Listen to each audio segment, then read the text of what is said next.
Are we live? Are we live? It's like,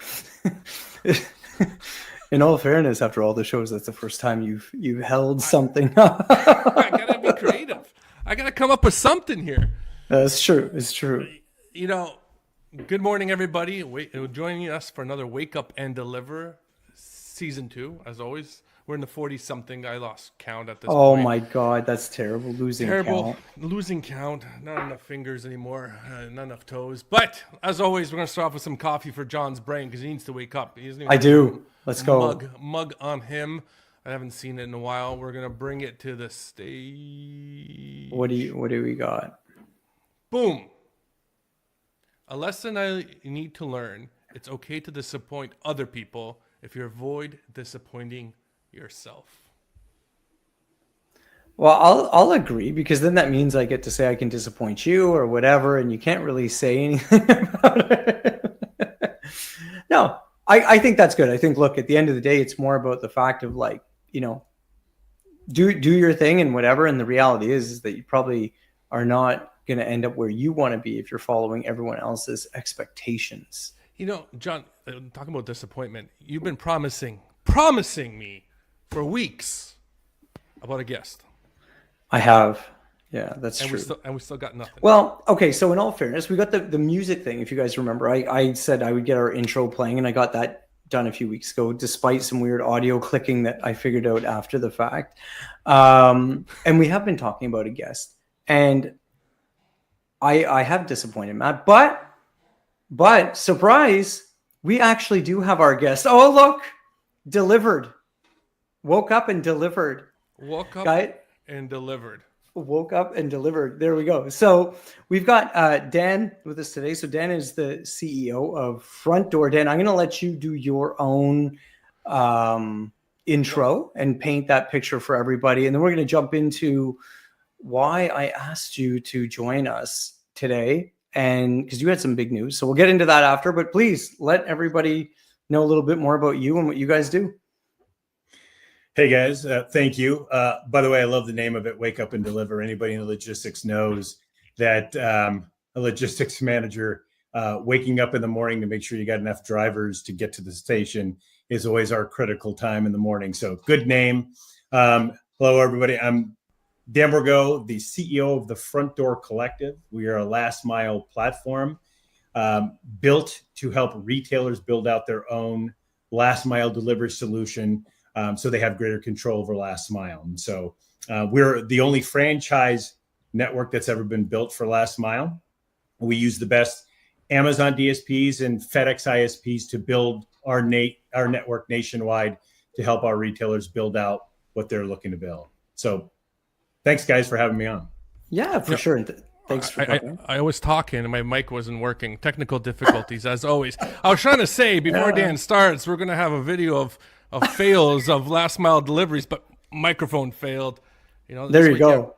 That's what you get for just trying to put up the bloopers. And in all fairness, that was not anyone delivering from Front Door. But the reason why we put it up is just because of the fact that, to frame the conversation, we thought it was important for everyone to appreciate the fact that the biggest challenge these days is everybody feels that a delivery is a delivery is a delivery. And for anyone who's done last mile delivery, I think that that's probably the most irritating thing that you hear on a regular basis, is just people just being like, anyone can deliver a package.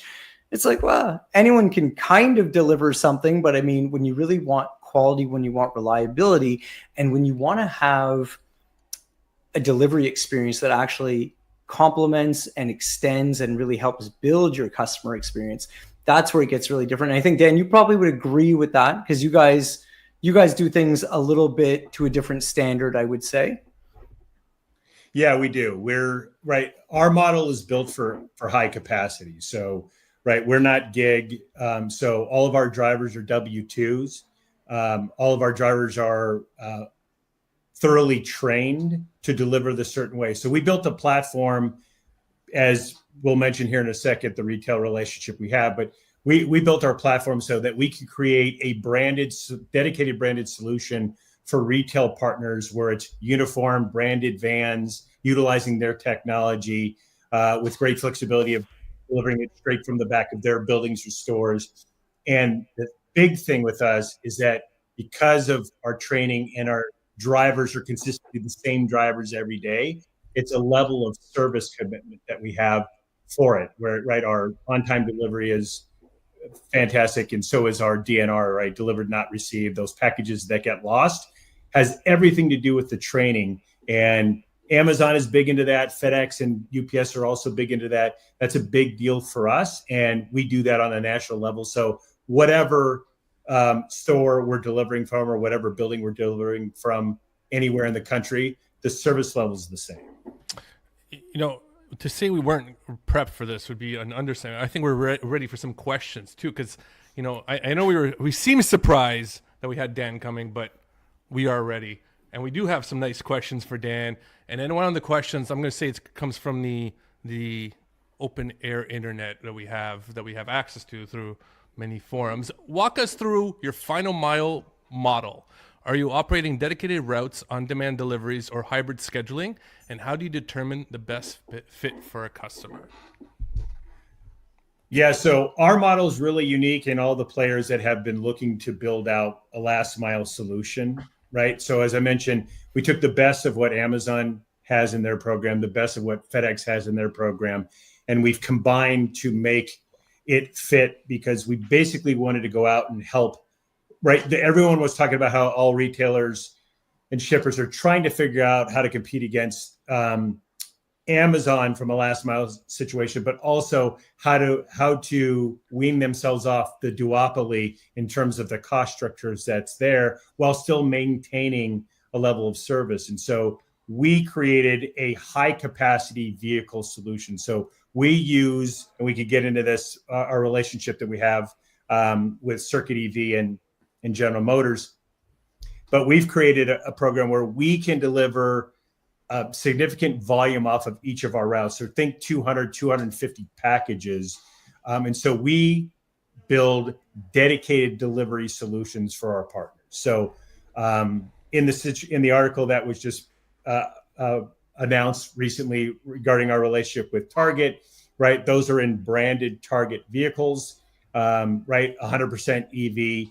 But we move significant volume, so we don't do hybrid.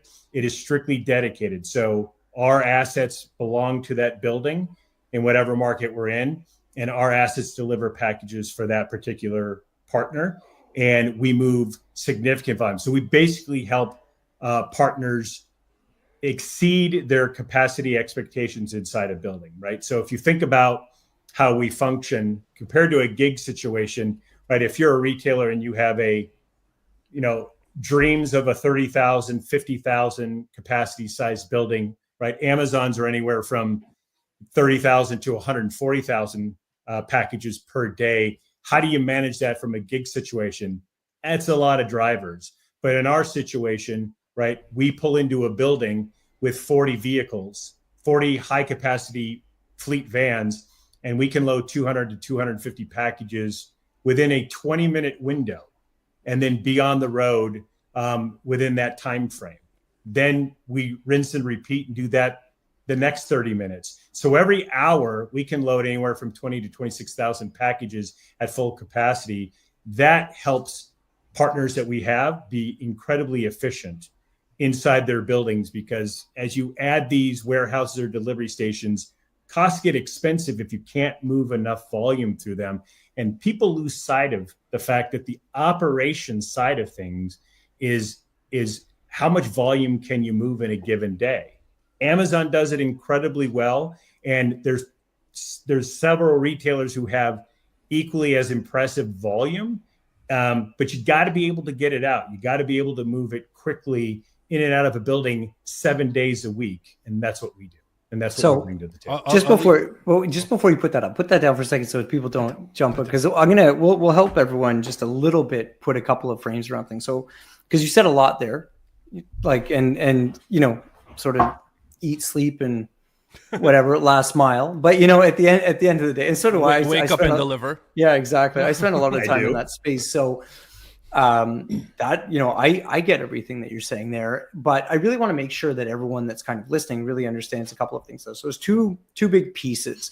So first off, we'll take a second and we'll frame it. You guys did sign and then make a really big announcement with Target, which Target, whether you think of like any major retailer, there's a few big logos that everyone always thinks about if they're trying to do any type of activity. Target's one of them, and there's a few others for sure. So that's awesome. Like, congratulations on that. But what I think is really interesting for sort of the landscape that's going on right now is that in the face of gig networks, both private or to the retailer, for example, right? Amazon has Flex, Target has Shipt, Walmart has Spark. There's all kinds of different outfits going all over. There's obviously just the general market gig work network. And I think that the concept of network diversification has been really pumped up a lot over the last, 5-ish years when it comes to last mile delivery, is like the Valhalla of how you do last mile and how you save your business. But this is a little different. And I think that that's what people really need to understand, is that even with all of these diversified options, yes, they didn't go with just like, for example, like a major national carrier that you would recognize the logo right away per se, as the normal ones people think of. They came to you guys and you guys built a custom solution essentially, where it's like, we're going to develop a network that is yours, which means your standards, your trucks, your rules of the game, which are also important, because real effective last mile isn't about managing hours or even minutes. It's usually managing seconds, right? And how well you can manage those seconds. So I think that that's really interesting.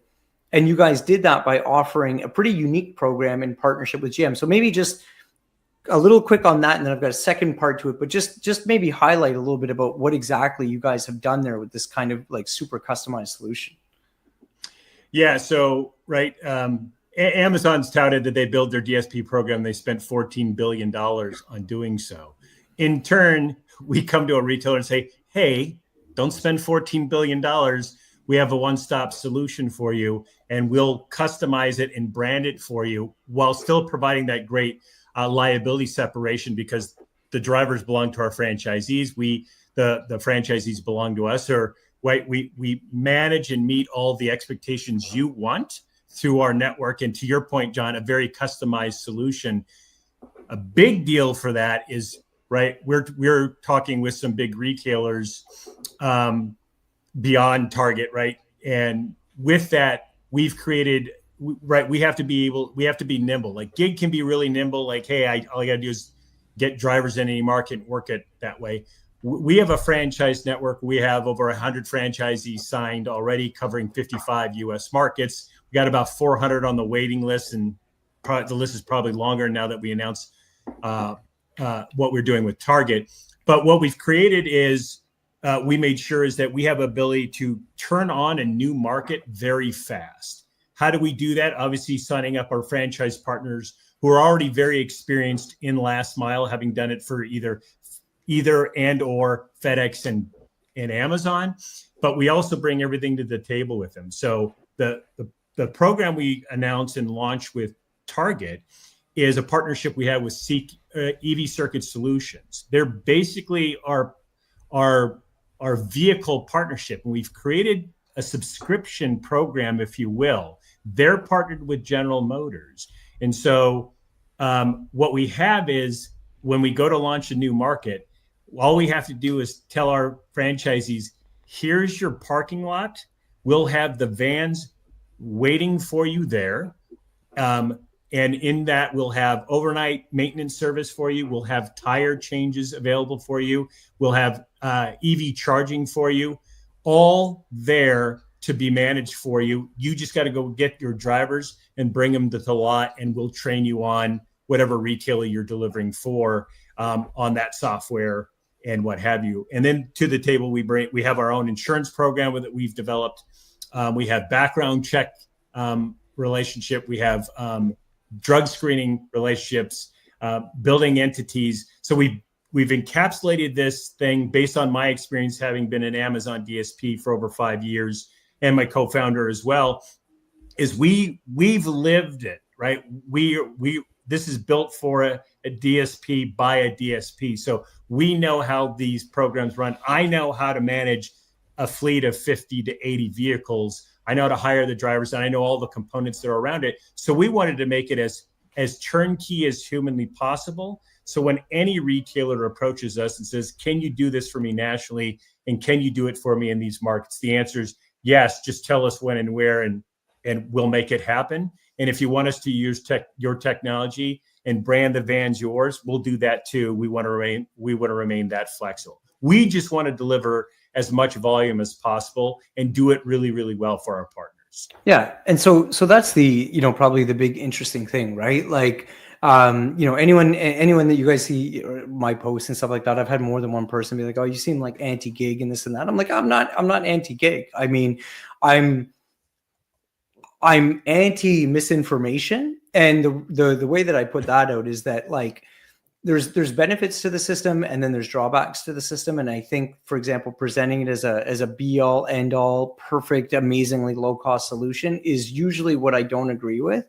Because leave that up. That'll be interesting then when we're talking about it. But when you're building a network and you want to drive for success, right? Like even what you just said there, you guys, you have to standardize your network. You need to know what vehicle capacity you have. You have to know what drivers you have. You have to know exactly how much you can get on all of those trucks if you want to just deliver that big bulk volume and drive efficiency as much as possible. And that's where, for anyone that's really done a lot of last mile, like operations management, is that, 100 routes on a Monday and 100 routes on a Tuesday in a gig network, that's not exactly the same network, right?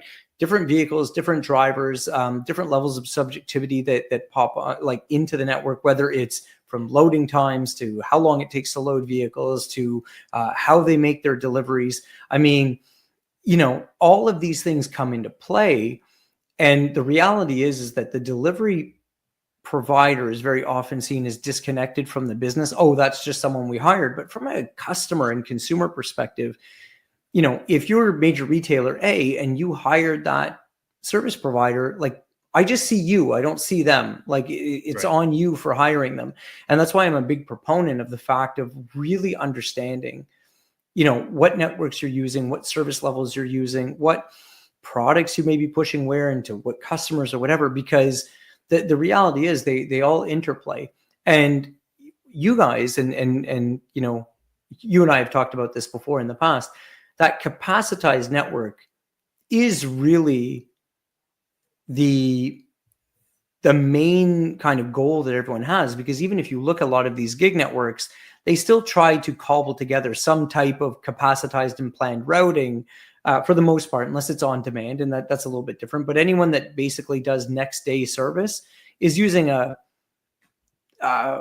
shadow or some type of application of capacitized routing without all of the benefits that like someone like yourselves or, like a UPS or someone brings to the table, where they really know exactly what their infrastructure can support or what their network can support. And on the top of networks, I'm going to jump in because I'm not going to, John's taking all my airtime today.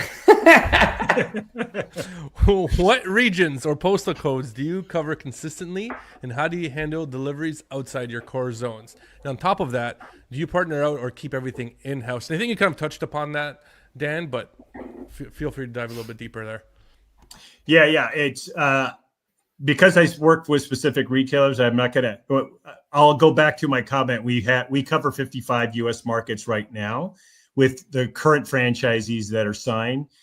We can literally go anywhere, right? Think of the Amazon DSP and FedEx ISP. That they're our friends. We all know each other.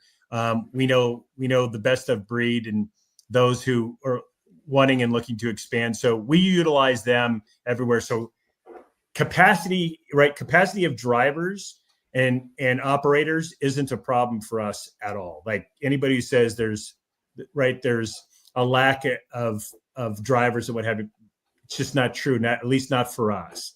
And so we're everywhere. And so from that point, we can cover it anywhere. I will go back to your point, John, where you were talking about gig. It's interesting since our announcement, because I'm like you, right? Like gig has a hard time, based on my example, gig has a hard time trying to support a network on their own. just because of the whole capacity issue. Anybody building a last mile solution, number of packages is how you will survive in this space. Like you need volume to make this business model work. You need volume to make it work for gig drivers just as much as you need it to work for our franchisee and our drivers. Amazon solved that with the Amazon Flex and the DSP program. Amazon, when I joined Amazon with my last mile, Flex was at its peak. It was doing about 30% of the volume as I was coming in. But Amazon realized, as the volume grows, we can't get enough gig drivers to show up. They're just not as reliable, and their service level drops a bit. And so they bring in us, and then we improve upon that, and we greatly improve the capacity of a building. Now, I don't want to say that doesn't mean gig's not valuable, because Amazon proves that their Flex network is hugely valuable. I came from Instacart. Shipped would destroyed Instacart in terms of their level of service. So they're incredibly good. And I think I think we're going to see an evolution based on the conversations I've had with a few gig networks who are growing and realizing that there's a capacity issue for them that they're chasing, that we may make a solid partnership with them. And we're incredibly open to that, right? Gig makes perfect sense for same day delivery, smaller packages per routes, right? There's a break even for high capacity where it's really the 80 packages to 200 to 300 packages. That's where we come in, and our price point gets incredibly cost efficient as you get there. And I believe that, right, likelihood is we'll have a marriage somewhere here relatively soon with a gig platform where it's trying to imitate that gig high capacity combo. And I think that becomes I think that's where the evolution of the space is going to be, for those to be differentiating and survivable. Well, I think interestingly enough, OnTrack has kind of moved that way, right? They've moved a little bit from a pure gig, like bring your own vehicle type setup to a DSP type model, or a blended, kind of weight between them. And I think one of the other bigger networks is, I just don't want to name them because they haven't actually been as vocal about it as OnTrack has. So kind of leave that there. So I think it's coming. And Matt, I think you have another question, because this is an interesting part to this. I do, but I was going to just chime in. If chime in then, yeah. Because for me, not being as the final mile guys as you two, gig for me was always like a flex piece. It's always like an add-on when you need it, when your consistency and your volume is outside of that norm. And I think a lot of retailers saw it as a quick fix to be like, oh, we can't solve this. We don't have enough density. Let's just throw gig at this. And it'll work. But in reality, the inefficiency of a gig worker shows, like you were saying, Dan, in a consistent network where a driver that is trained, that does the same route and delivery all the time, will always beat out that gig worker, because he's not there, doesn't know the routes, doesn't know where he's going. He's looking for his phone. He's looking where he's going to drop it at the house. But a driver that's constantly doing the same thing over and over, and he's trained and he knows where the person likes it, how he likes it. To your example of before this conversation started, someone just chucked something at your front porch, right? Correct. To the same effect. You wouldn't have gig that worker, with gig driver. You wouldn't have that. Like me and John have talked about this in the past. The old school milkman, the familiarity, maybe sometimes too familiar with some houses. Oh my God.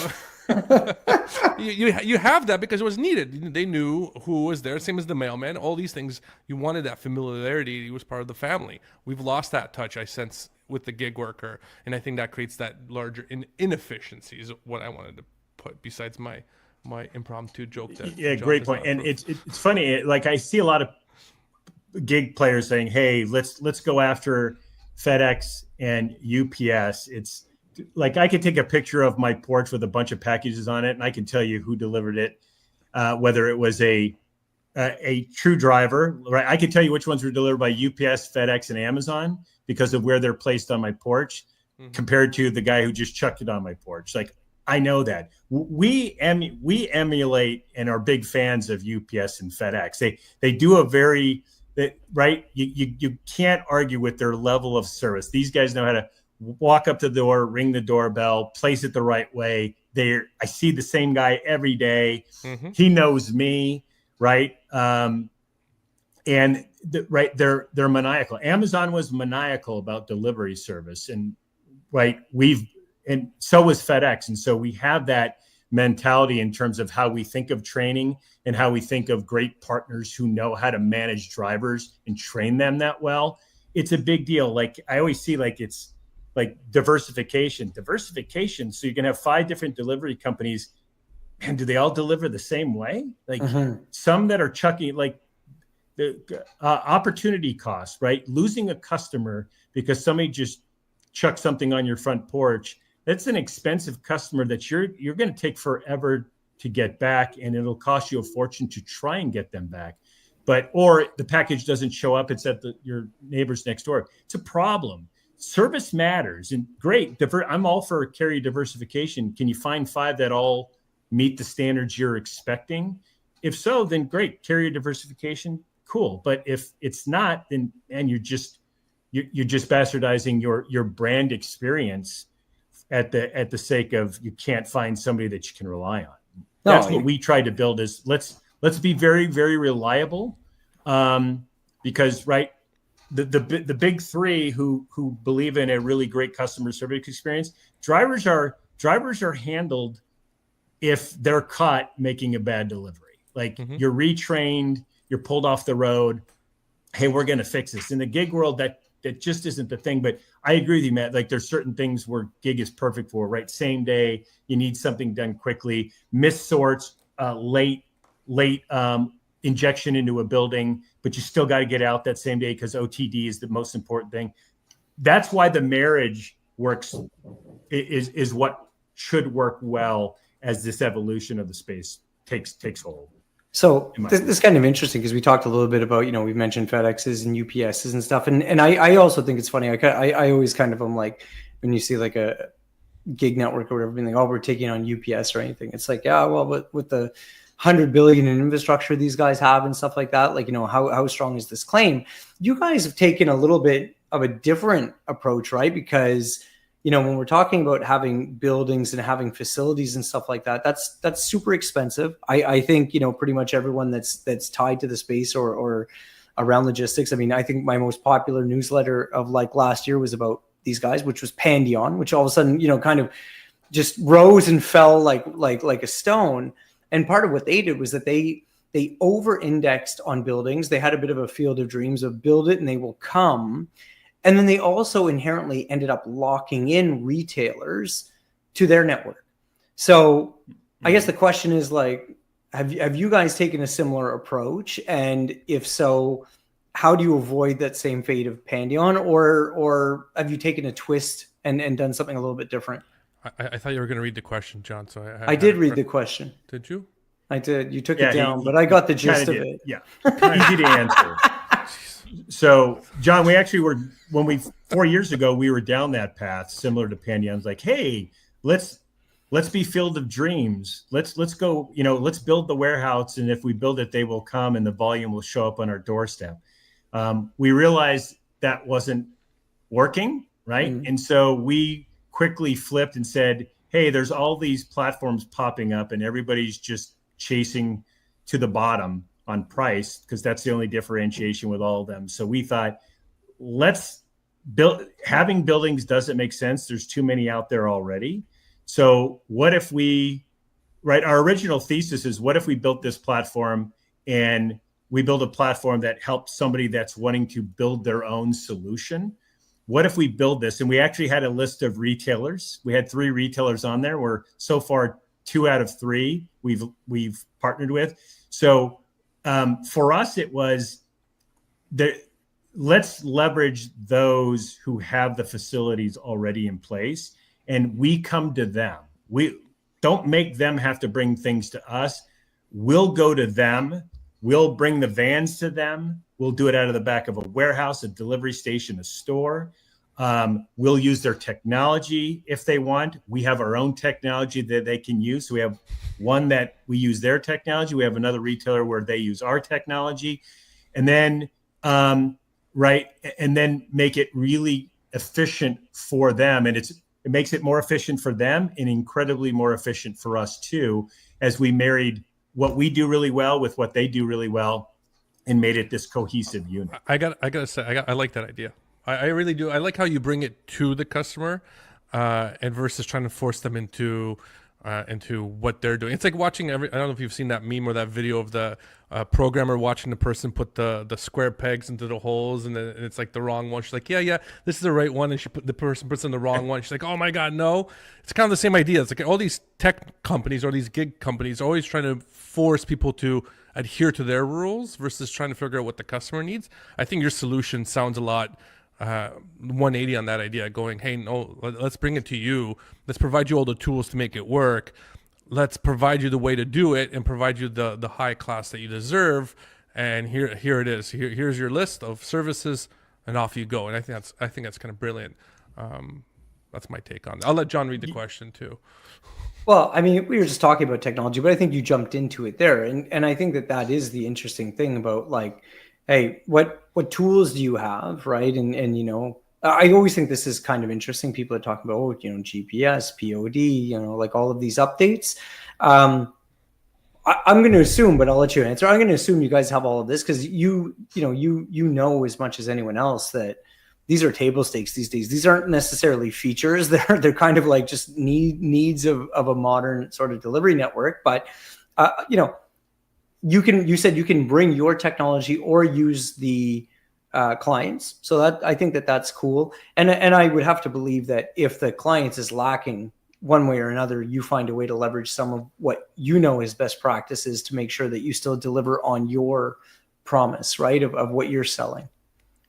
Yeah, absolutely. We we make sure we have our own tech stack, because if we find a client that says,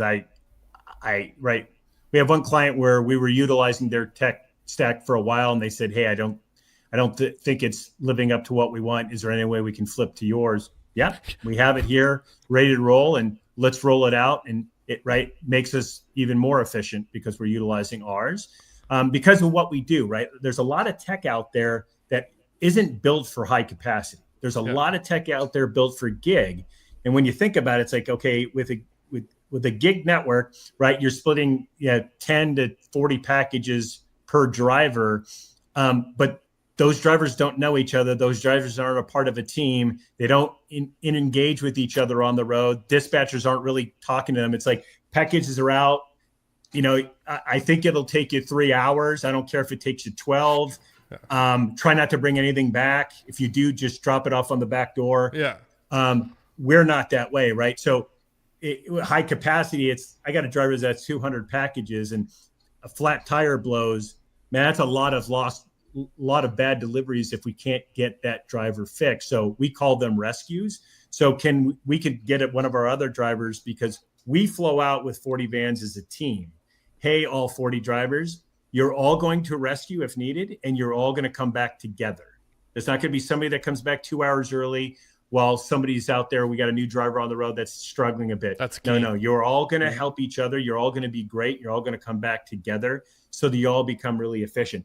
That gets lost when you have a gig platform. So we've helped with when we're using someone else's technology, we help them solve that by sharing our experience of, hey, these are the things you probably will want to add. You won't believe how much more efficient it'll make us do more for you. Mm-hmm. And when you think about that, it makes us even more efficient on the road per route.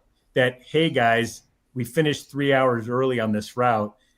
We have 3 more hours that we should have more volume on that route. Go ahead and put them on the same vehicle, as opposed to adding another vehicle. Let's make this one as efficient as humanly possible, because your cost per delivery goes steeply down the denser and heavier our routes get. We love heavy routes. And so our technology is a massive driver of that. And we have Metrodyne cameras on our vans, 360. POD is, come on, that's kids play. That's you of course do that. And we know because there's our like someone in drivers- the audience right now who's like writing notes. It's like give POTs. Like, I shouldn't say that. That's bad. I'm the sorry. paper. I still use the paper ones. What are you talking about? I still need it. But I like how you said that, and it kind of resonates for me because there's a lot of customers out there that think they do logistics, and not that to say they don't do logistics. They think they do, and they think they have the tech stack to do it, and they come at you going, "Oh, my system does X, Y, Z," and you're going, "Does it really? Can it haul this volume? Can it do these things?" And they quickly realize that they're limiting on that, and then for them to add another software to it, it just doesn't work because it doesn't go with the existing software. It can't be grandfathered in. You just sound like a plug and play. Be like, hey, we can API into one another. We can be connected, and off we go, and we work. I think that's quite unique. I think that's a major selling point in my own mind for that, because I think a lot of people struggle with that. How many customers do you know, John, that go out there and go, yeah, we got the technology, and then you go, do you do X, Y, and Z? They're like, well, no, I didn't know I need to do that. Like, then how else are you doing my final mile?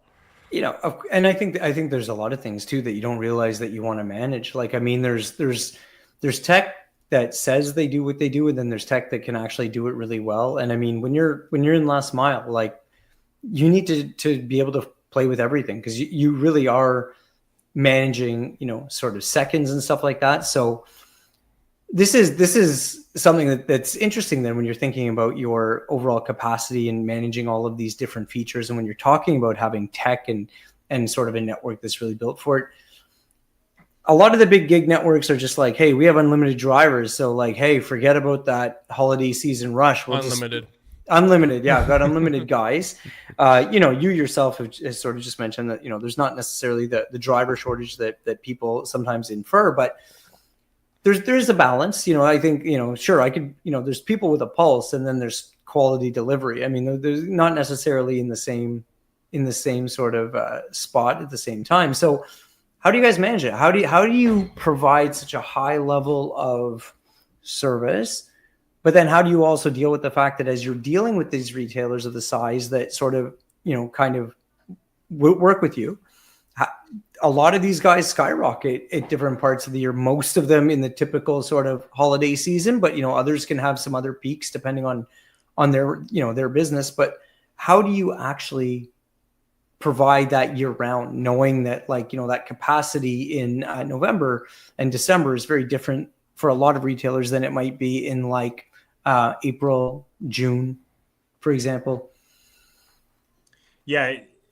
Peak capacity is something that we're very familiar with, right? From the backgrounds all of our franchisees and myself come from, is we know that it's coming. And so we've done this for years, knowing how to manage peak capacity, right? You handle and hire seasonal drivers. The only difference, right? The training is the same. The vehicles are the same. The responsibilities and service levels are the same. They get trained the same way. Those drivers just know that likelihood is, as the season ends, they're going back to college or going back to whatever, because they're on a seasonal window. Maybe they stick with us long term, but we don't lose anything because everything else stays the same.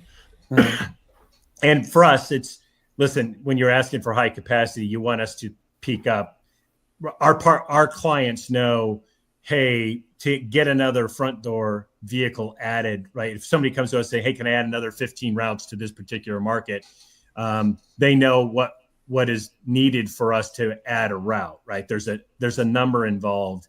Like, we're not like, don't add 15 routes and each route's got 10 packages on it.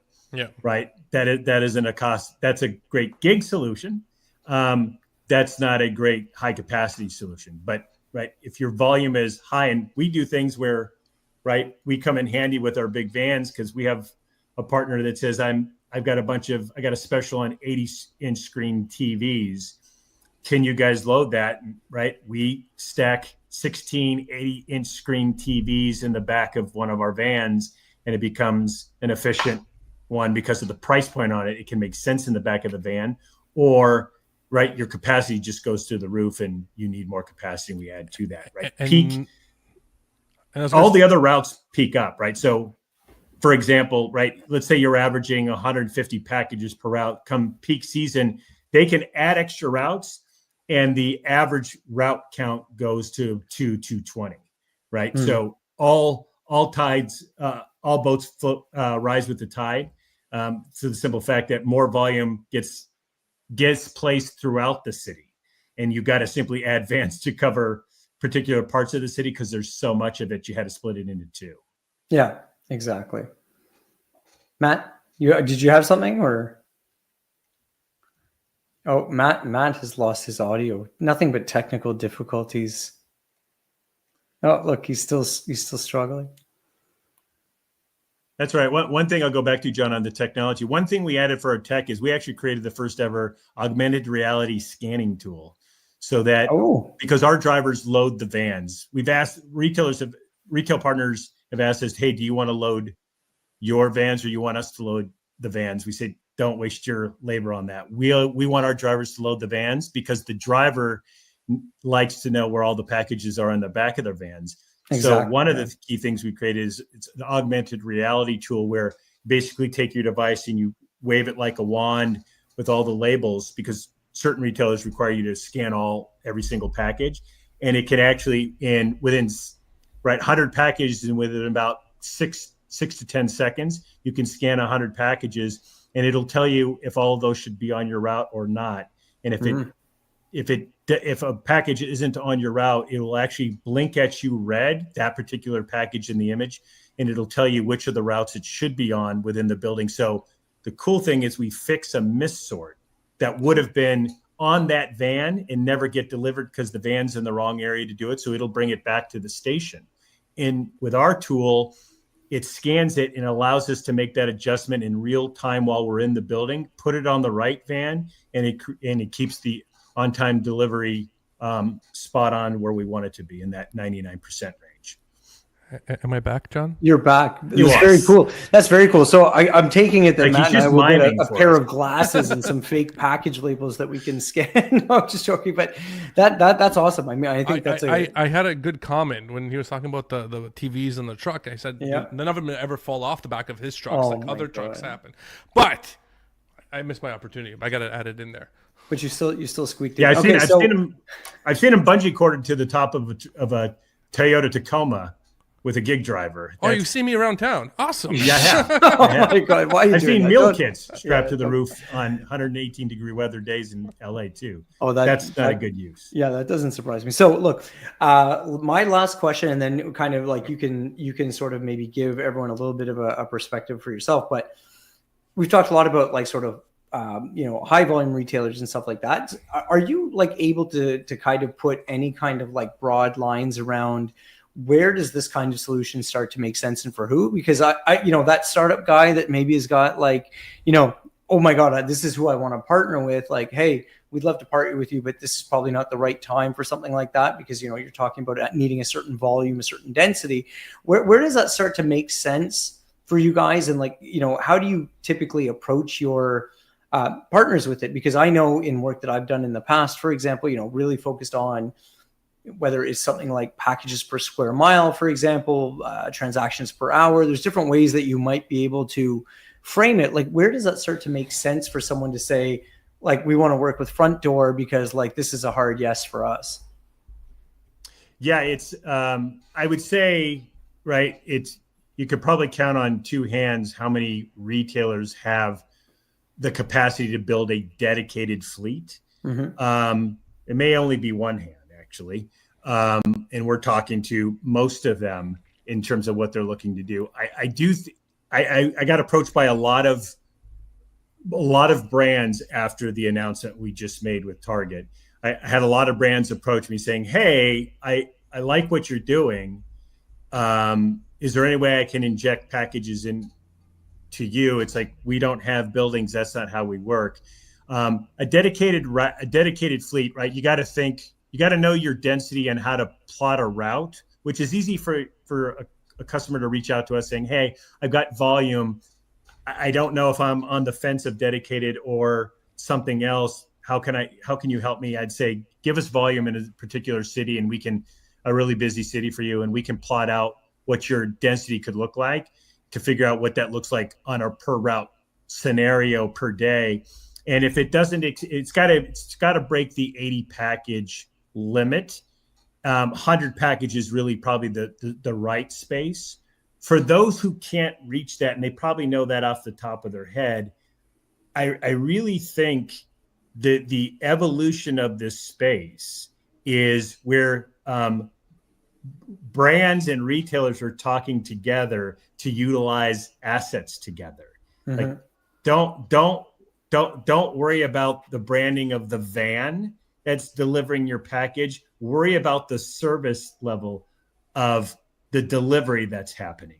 In turn, you will see that your customer loyalty and your customer satisfaction is going to go through the roof. And the other thing that's going to happen is your costs are going to go way down because you're now in a cost-effective place because you've partnered with somebody that's got the assets that allows you to inject to make it a cost-effective, efficient program with you without you having to kill yourself trying to figure out whether I can manage and afford to build out a dedicated fleet scenario. I think 2026 is going to be the evolution of these types of relationships.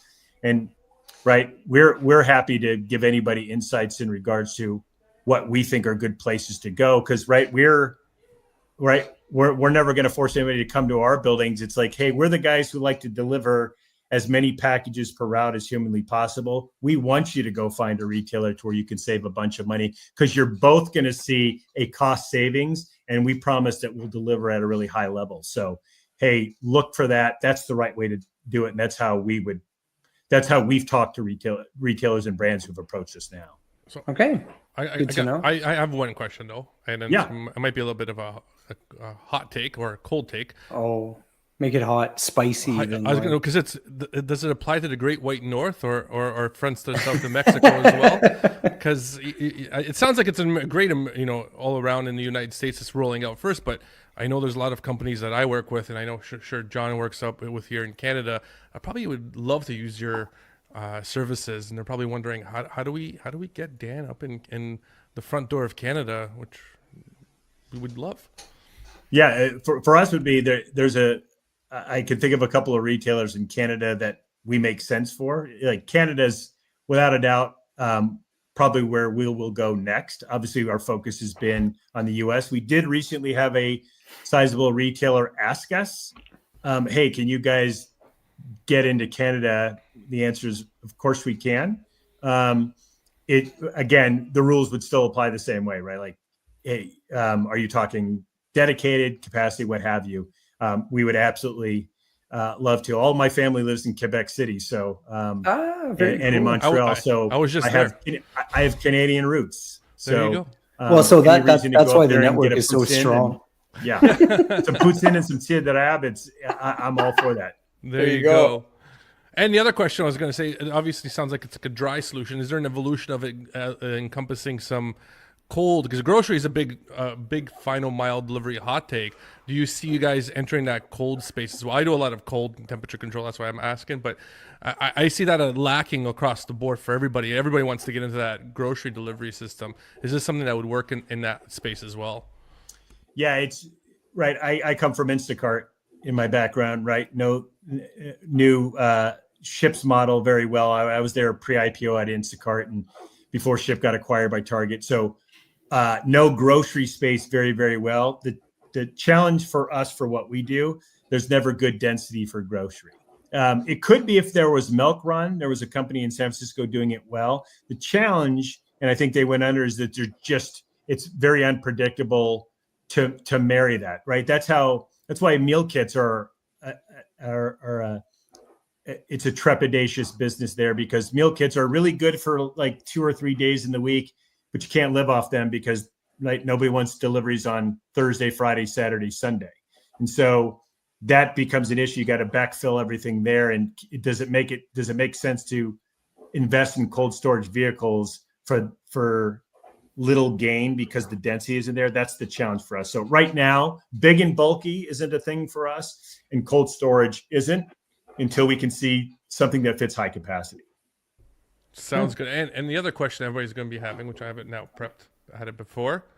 How do we get a hold of Dan? Yeah. How does someone start their own network with you?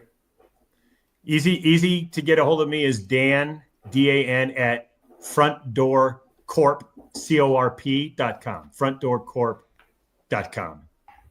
There you That's go. the And easiest obviously way you to get got a hold of me, or link to me through LinkedIn. I'm pretty active on LinkedIn, and I am very good at responding to people sending me notes there too. And Matt does have the Front Door Collective website up. Obviously, that is pretty quick to find. You type Front Door Collective, just jump right up on Google, or I'm sure any of the bots these days are pulling it pretty quickly, just because of the fact you guys did a good job too, sort of with the name and creating that unique identity. So all of those different ways. Yeah, and I can definitely attest. Dan is definitely responsive and stuff. We've met now, it must be almost 5 years ago now, through LinkedIn and stuff like that, and we've been chatting on different things over the years. So always a pleasure to chat with and to hear your take. Dan is one of the few people for you guys out there that when I really want to like talk shop and push the limits and stuff like that, Dan's one of the people that I message when it comes to sort of like these last mile things. And hey, like, I'm thinking this, what about this? Or there's this issue here. I think that this is BS, but maybe I'm not seeing something. So I definitely encourage you that if you're in a position and you can hear what they have to offer, do it, just because of the fact that you do have a huge opportunity these days with your operations, with your delivery, to get more out of that for your customer experience. And at the end of the day, drive more sales, which I think is what everybody wants to do. Exactly. Yeah. And feelings mutual, John. I love talking shop with you as well. I think you hurt Matt's feelings when you said, "Hey, what about?" I know. What about me? What about me? Oh, you're always there. Everyone knows. But like you said, our stuff is not just last mile. Dan is like, hey, did you see this package? Did you see what's on this label? Did you see what someone's doing here for $2? I'm gonna start sending you my front porch recordings just to keep you happy from now on, John. That would keep me happy. Let's go. And on that note, we are a little bit over time, but we had a guest, so we went to a special today. Oh yeah, for sure. We didn't announce it prior to, because it was as a surprise. On that note, though, John, you do have the final thoughts as always to close off the week. What are some final thoughts that we can part ways with?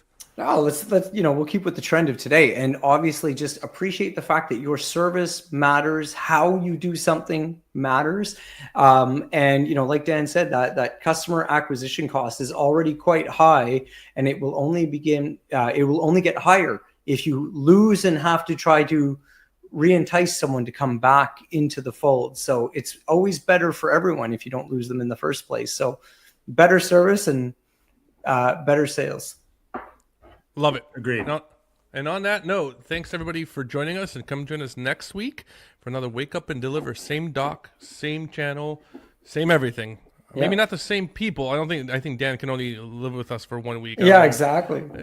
How often he can do it, but you'll see John and I here next week. Thank you, everybody.